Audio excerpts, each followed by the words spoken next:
Hello friends. Finally कल आपका pre PG का एग्जाम हो चुका है और मैंने उम्मीद किया है कि बहुत अच्छा आपका एग्जाम हुआ होगा। फिर भी मेरे पास कई ऐसे फ़ोन आ रहे हैं कि सर एग्जाम बहुत कठिन था, हार्ड था, लेवल बहुत ज़्यादा था।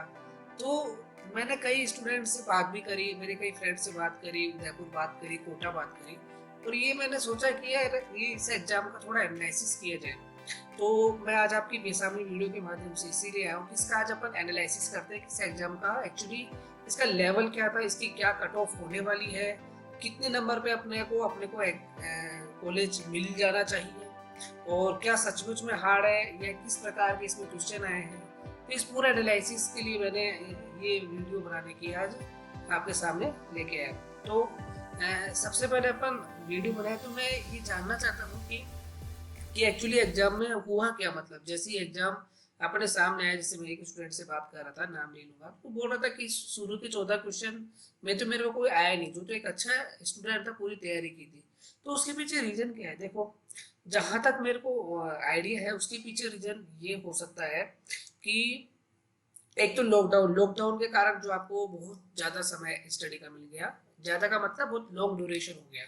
इस लॉन्ग ड्यूरेशन में आपने के सामने बहुत सारे प्लेटफॉर्म्स आए होंगे, क्योंकि ऑफलाइन कोचिंग खत्म हो गई, तो सबसे पहले ऑनलाइन टेस्ट सीरीज आई होगी, और उसके बाद एक और नया आ गया, उसका नाम था आपके टेलीग्राम। उस टेलीग्राम में इतने सारे क्वेश्चन, इतने सारे क्वेश्चन, इतने सारे क्वेश्चन, वो ग्रुप, वो ग्रुप, वो ग्रुप, तो आपने मेरे हिसाब से उसको बहुत यूज भी किया होगा।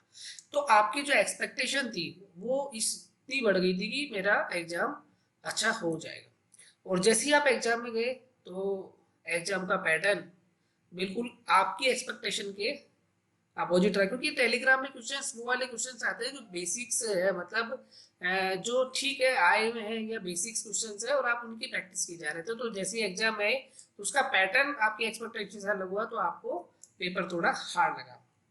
मेन कारण ये हो सकता है, बाकी तो तैयारी है ही, अपनी अपनी अलग अलग तैयारी है, अपनी अपनी स्किल है, अपनी अपनी कैसे डील करने की अपनी आदत है, वो सब कुछ मिला मिला के एग्जाम का निष्कर्षण या एनालिसिस होता है। तो मैंने कोशिश की कि इस जो एग्जाम है अपने प्री पीजी का, उसका थोड़ा एनालिसिस किया जाए कि क्या क्या इसके अंदर अपन देख सकते हैं। तो बहुत इंटरेस्टिंग वीडियो है ये, देखते हैं। तो देखो, तो जो मेरे पास सबसे पहले पेपर आया था, उस पेपर का सीरीज था B series, booklet B series. तो मैंने बी सीरीज के अकॉर्डिंग ही पूरे पेपर का एनालिसिस किया है। मैंने एक स्टूडेंट से पेपर लिया था, उसका फिर एनालिसिस किया।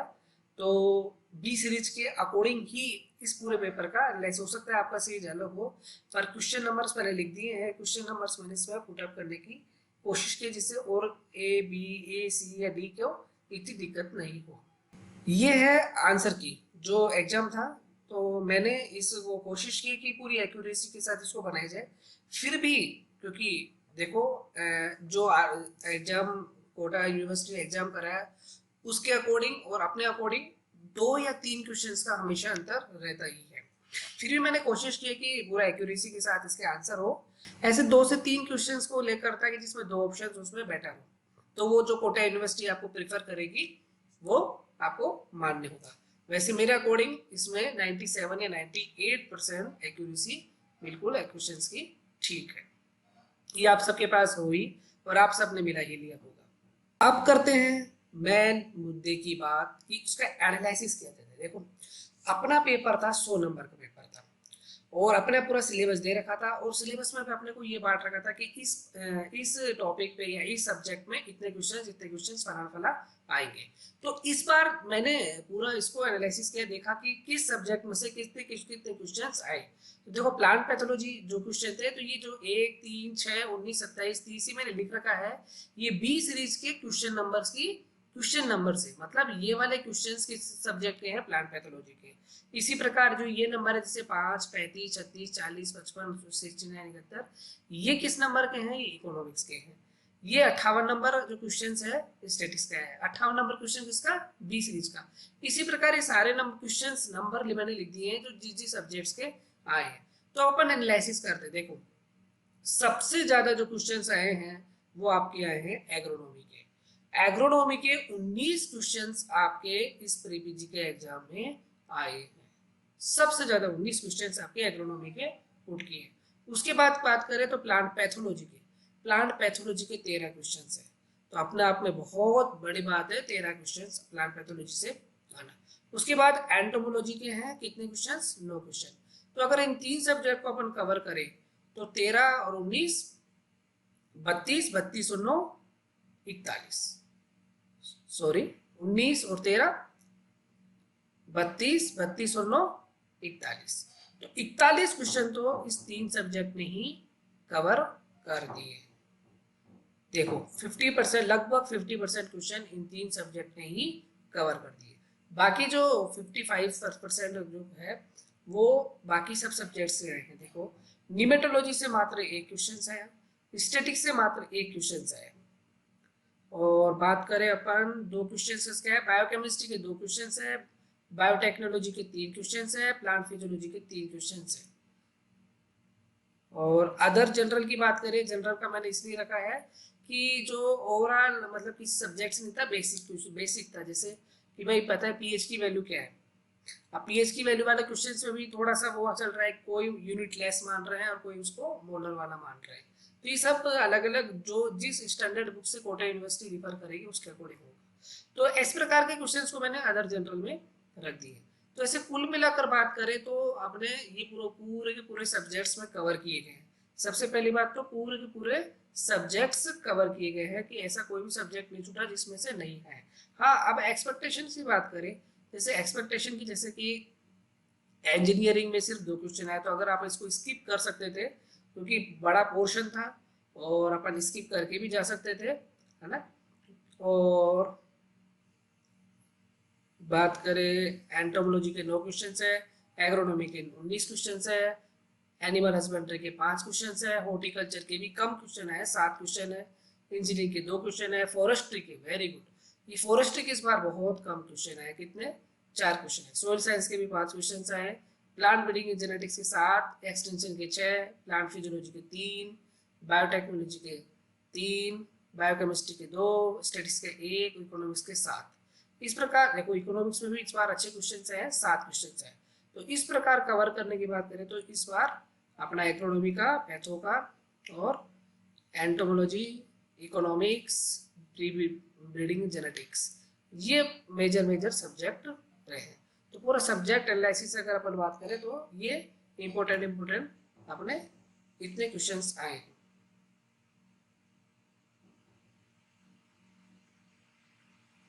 अब मेन बात आती है कि सर इसकी कट ऑफ कितनी जाए, जनरल की कितनी, फला की कितनी, फला की कितनी, कितनी कट ऑफ में मेरे को कॉलेज मिलेगा, ये बहुत क्वेश्चंस आपके मन में चल रहा होगा।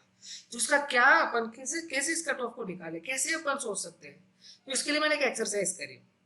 इसके लिए मैंने जैसे अपन बोलते हैं ना साइकोलॉजी का इसका इस्तेमाल किया है, साइकोलॉजी को यूज किया है कि एक्चुअली में कितनी कट ऑफ जा सकती है। तो मैंने इसको 25-30 स्टूडेंट्स पे इसको थोड़ा सा इसको मैंने देखा कि कैसे हो सकता है। तो उसके बेस पे मैंने ये एक्सरसाइज की, देखते हैं कि क्या रिजल्ट निकलता है। देखो ये है, मैं हमेशा शुरू से कहता हूँ कि ये चेंजेस क्या हुए हैं, एक्सपेक्टेशन क्या है कि अपन सोचते हैं कि अपना जो क्वेश्चंस पेपर था जो सदियों से चला आ रहा है उसी टाइप का आएगा, पर पिछले 2 सालों से मैं बोलते आ रहा हूँ कि अपना पैटर्न चेंज हो चुका है। आजकल के क्वेश्चंस पेपर में वो आपका पूरा ब्रेन, पूरा माइंड उसको चेक करता है, तो वो एक तरह के क्वेश्चन नहीं देता है। देखो इसमें कितने प्रकार के क्वेश्चन है, थ्योरी बेस्ड क्वेश्चन टोटल अपने को पता है 100 क्वेश्चन थे। थ्योरी बेस्ड कितने क्वेश्चन है, थ्योरी बेस्ड ये मैंने 20 रीच की है अपने, आपको पता है 20 सीरीज का मैं पूरा स्टडी कर रहा हूँ। तो 20 सीरीज के अंदर टोटल जो 100 क्वेश्चन थे उसमें से 60 क्वेश्चन थ्योरी बेस्ड है। थ्योरी बेस्ड का मतलब ये क्वेश्चन है कि इनके आंसर डायरेक्ट आपको कहीं ना कहीं बुक्स में या फिर नोट्स में या आपने आपको पढ़ाए गए होंगे या डायरेक्ट आपको लिखाए गए होंगे।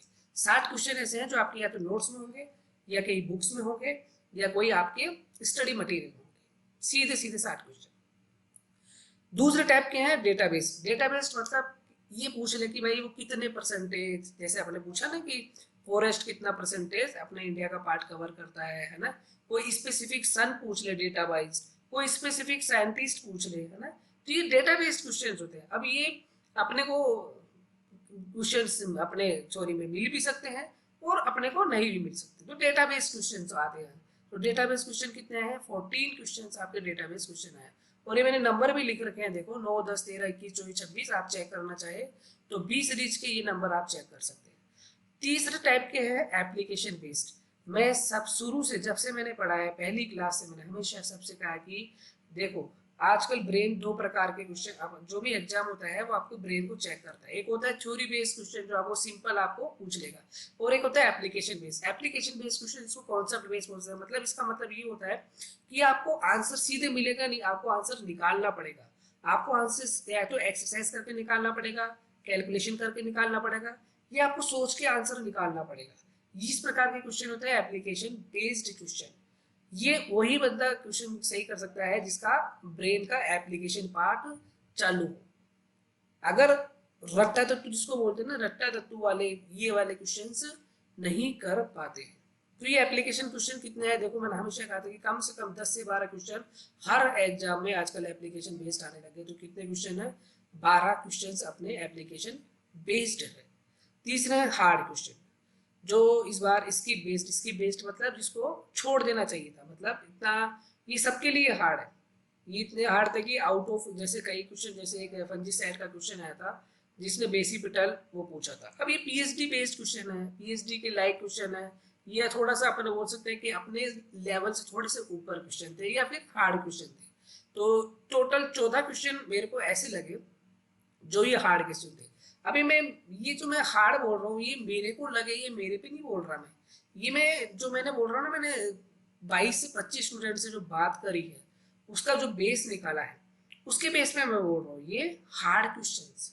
ठीक है, हार्ड क्वेश्चन मतलब 95% बच्चों को ये हार्ड लगे होंगे, उन्होंने या तो छोड़ा होगा या फिर लप्पा मार के गलत करने की पॉसिबिलिटी की होगी। तो इस प्रकार से बात करें ओवरऑल क्वेश्चंस की, तो theory based 60 question, data based 14 question, application based 12 question, और जो कठिन क्वेश्चन थे वो 14 क्वेश्चन। तो टोटल 100 क्वेश्चन में से ये क्वेश्चंस का अपने टाइप के क्वेश्चन आए थे।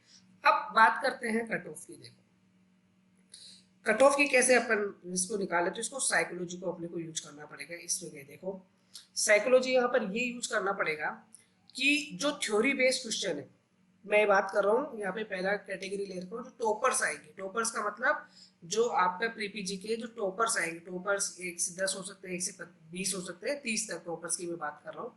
तो टॉपर्स जो होंगे वो थ्योरी बेस्ड से 60 में से कम 50 से 55 वो सही करेंगे ही करेंगे। 60 में से 50 से 55 थ्योरी बेस्ड सही करेंगे ही करेंगे। सेकंड 14 में से कम डेटा बेस्ड उनके 7 करेंगे, 7 वो छोड़ देंगे या उनके 2-3 गलत हो जाएंगे। एप्लीकेशन बेस्ड मान के चलो 12 में से 7 उन्होंने एप्लीकेशन बेस्ड किया। और हार्ड क्वेश्चन जो वो छोड़ के आएंगे, फिर भी मान के चलते हैं अपन कि 2 क्वेश्चन उन्होंने अटेम्प्ट कर लिया। तो इन सबको मिलाए तो 66 से 71%, मतलब जो आपके एग्जाम के टॉप आने वाले हैं, टॉप 10 होंगे या टॉप 20 होंगे, मेरे अकॉर्डिंग, हो सकता है गलत भी हो सकता है, ज्यादा भी हो सकता है, कम भी हो सकता है, पर मैंने जो स्टडी की है, जो मैंने एनालिसिस किया है, मेरे अकॉर्डिंग जो आपकी फर्स्ट रैंक बन रही है वो 71 नंबर तक बन रही है। 71 से मतलब 70 71 पे आपकी टॉप 10 रैंक बन जाएगी। इससे ऊपर मेरे को कम चांस लगते हैं, जिस तरीके का पैटर्न मैं देखा है। अब बात करते हैं दूसरा, ये तो टॉपर्स की बात हो गई है जिनको अपने सब्जेक्ट अपनी चॉइस के अकॉर्डिंग मिल जाएंगे। ठीक है, अब बात करते हैं जिनको कॉलेज मिल जाएंगे, हो सकता है सब्जेक्ट अपनी चॉइस के अकॉर्डिंग मिले या नहीं मिले। तो जहां तक मेरी बात है, तो मैंने एनालिसिस किया है कि जो 100 क्वेश्चन है उस 100 क्वेश्चन में जो 60 क्वेश्चन थ्योरी बेस्ड में बोल रहा हूँ, तो 41 लगभग मतलब 40 से लेकर 50 क्वेश्चन तक वो उन्होंने ये सही किए होंगे, जो टॉप 100 रैंक आने वाले हैं। कितने की होंगे, 40 से 50 क्वेश्चन उनका लगभग सही होगा। डेटा बेस्ड क्वेश्चन उनके 6 सही होंगे, एप्लीकेशन बेस्ड उनके 12 में 7 सही होंगे, और हार्ड क्वेश्चन वो 13 छोड़ के आएंगे माना, और 1 करके आएंगे। तो अगर ऐसा पूरा कैलकुलेशन करें तो कितने क्वेश्चन बैठ रहे हैं, 100 में से 55 से 65। तो ये 55 से 65 वो होंगे जो टॉप 100 आने वाले होंगे। तो मेरे अकॉर्डिंग, मतलब मैं फिर बोल रहा हूँ, दिस इज नॉट ट्रू, ये एक पॉसिबिलिटीज है, ये कैलकुलेशन है, तो एक्यूरेसी की चांसेस ज्यादा है। तो जो इस कैलकुलेशन के अकॉर्डिंग जिसके 55 से 65 के बीच में नंबर आ रहे होंगे उसको एक अच्छा कॉलेज मिल जाएगा, अच्छा सब्जेक्ट मिल जाएगा, ये पॉसिबिलिटीज है। अब जिसके टोटल जिसके टोटल 45 से 50 या 51 या 52 या 55 तक है उनको भी कॉलेज मिल जाएगा, पर सब्जेक्ट थोड़ा सा उनकी चॉइस का मिल भी सकता है, नहीं भी मिल सकता है। तो मेरे अकॉर्डिंग ये कैलकुलेशन के अकॉर्डिंग और इन पैटर्न के अकॉर्डिंग अगर बात करें तो आपका टॉपर है वो आपका टॉपर 71 तक रहने वाला है। दूसरा, आपकी जो टॉप 100 है वो 55 से 65 रहने वाले हैं। और तीसरा, जो आपको जिसको कॉलेज मिलेंगे वो आपकी रैंक 40 या 42 या 43 45 से लेकर 50 तक आपकी कॉलेज को मिल जाएगी। ये मेरी कैलकुलेशन के अकॉर्डिंग इसमें मैं अभी जनरल या ओएसटी या ओबीसी वो कट ऑफ नहीं निकाल रहा, मैं एक ओवरऑल मेरिट की बात कर रहा हूँ, ठीक है, कि क्या रैंक आपकी आएगी। तो ये थोड़ा बहुत आपको हेल्प करेगा थोड़ा, और ये क्वेश्चंस आप नोट भी कर सकते हैं। अब बात है कंक्लूजन की। देखो कंक्लूजन का मतलब कि ये एग्जाम आपको क्या सिखाता है, या ये एग्जाम आपको आपको मतलब क्या देके जाता है, या ये एग्जाम से आप क्या सीख पाते हो। देखो मेरा सबसे पहले ये है कि ये एग्जाम ऐसा एग्जाम है कि जिसने तैयारी की थी या जिसने ईमानदारी से तैयारी की है वो ही इस एग्जाम को पास करने वाले। जो टाइम पास थे, जो 1 मंथ वाले थे, जो आधे अधूरी तैयारी करने वाले स्टूडेंट थे, वो इस एग्जाम से स्किप होने के उनके चांसेस बहुत ज़्यादा होते हैं। तो मैं ये अच्छा मानता हूँ कि कभी भी जो भी तैयारी करने वाले बच्चे हैं उनको हमेशा ऐसा सोचना चाहिए कि पेपर हमेशा कठिन है। पेपर हमेशा कठिन आता है तो उनके चांसेस ज़्यादा बढ़ जाते हैं। क्यों? क्योंकि अगर पेपर इजी आ जाएगा तो जो कम तैयारी करने वाले हैं वो भी आपके साथ पार्टिसिपेट करेंगे, तो इतना उसका वो इवेल्यूशन नहीं हो पाता है। तो आप इस चीज़ को मत लो कि पेपर हार्ड है, पेपर ये है, पेपर वैसा है। सिंपल सी बात है, आपने अगर तैयारी की है, ये आपके लिए पेपर है और आपका सिलेक्शन है और आपको एक अच्छा कॉलेज मिलने वाला है विद आपकी चॉइस का सब्जेक्ट। ये दूसरी बात, कभी भी आप इस नोट कर लेना कि कभी भी कंपटीशन एग्जाम की तैयारी करो तो कभी भी क्वांटिटेटिव तैयारी से कोई मतलब नहीं, हमेशा क्वालिटेटिव तैयारी करनी चाहिए। कैसे? क्वांटिटेटिव का मतलब है समझाया कि भाई जैसे ही लॉकडाउन लगा आपके सामने ढेर सारे मतलब प्लेटफॉर्म्स आ गए, ढेर सारे आपके पास ऑनलाइन क्लासेस आ गई, ढेर सारे आपके प्रैक्टिस है टेस्ट आ गए, और ढेर सारे टेलीग्राम पे आपकी क्वेश्चन सीरीज आ गई, वो आ गई। ये अब इसका अब आपके सामने देखो, आप सिंगल हो और आपके सामने इतना मटेरियल है, आप पजल हो जाओ किसको छोड़े किसको करे, क्या चूज करे क्या करे, आपका टाइम वेस्ट हो जाए। ये सब आपके फोकस से हटने वाले होते हैं। तो इस जगह आपको एक ऐसा प्लेटफॉर्म मिलना चाहिए, एक ऐसा आपको गाइडेंस वाला मिलना चाहिए प्रॉपर। एक तरफ आप 1000 क्वेश्चन करें रिपीटेशन और एक तरफ आपको 50 क्वेश्चन मिले, वो 50 क्वेश्चन ऐसे हो कि वो आपका पूरा कोर्स को कंप्लीट कर दे, आपकी कोर्स की तैयारी करवा दे। तो 50 क्वेश्चन बेटर, तो 50 क्वेश्चन अपने इम्पोर्टेंट टाइम कम कंज्यूम करेगा और ये फालतू के 1000 क्वेश्चन करने की जरूरत नहीं। तो हमेशा आप कोशिश करो, कोई भी तैयारी करो या किसी को भी बताओ तो उसको यही बताए कि भाई आपको चॉइस करना पड़ेगा कि क्या करना है, ठीक है। और तीसरी बात, सबसे इम्पोर्टेंट बात है कि जो करना था, जो एग्जाम देना था, जिसका जैसा हुआ वो सब कुछ हो चुका है, अब उसको टेंशन लेने वाली बात नहीं है। सबका फ्यूचर क्या है आपको भी नहीं पता है ना, आने वाला है कैसा है वो सब अब अपन चूज करेंगे या अपने को चूज करवाया जाएगा, है ना। तो इस चीज को फ्री हो कि मेरा नहीं होगा तो क्या होगा, मेरा वो होगा तो क्या होगा, सबकी अपनी अपनी डेस्टिनी फिक्स है ना, अपना काम है कर्म करने का। तो इसलिए आप मस्त रहो, जो एग्जाम देना था वो दे दिया है, अब देखा जाएगा क्या रिजल्ट आता है।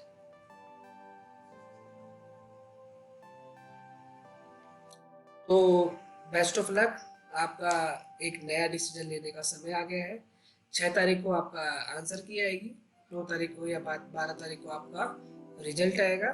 तो रिजल्ट के बाद आप बहुत बहुत शुभकामनाएं, और एक नया समय है आपको डिसीजन लेने का, जिसका होएगा वो भी बहुत अच्छा है। जिसका नहीं होगा बिल्कुल भी डिमोरलाइज मत होना, और एक नया डिसीजन आपको, टफ डिसीजन आपको कहीं ना कहीं लेना पड़ेगा, तो उसके लिए आपको बहुत बहुत ऑल द बेस्ट।